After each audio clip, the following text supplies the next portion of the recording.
நம்ம இன்னைக்கு பார்க்க போறது ஆடு தீண்டா பாலை. ஆடு தீண்டா பாலைக்கு நிறைய பெயர்கள் இருக்கு. ஆடு தீண்டா பாலை, பங்கம்பாலை, மரியுண்ணா, மூலி, புழுக்கொல்லி பாலை, ஆடு தொடாப்பாலை, அதிலமுலி, அம்புடம்.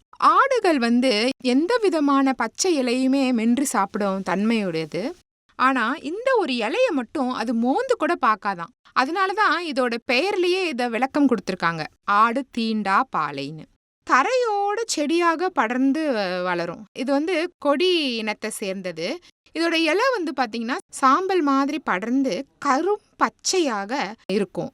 அப்படியே வளைவு வளைவாக வானத்தை நோக்கி அதோட இலை இருக்கும். இதோட பூக்கள் குச்சி போல நீண்டு இருக்கும்.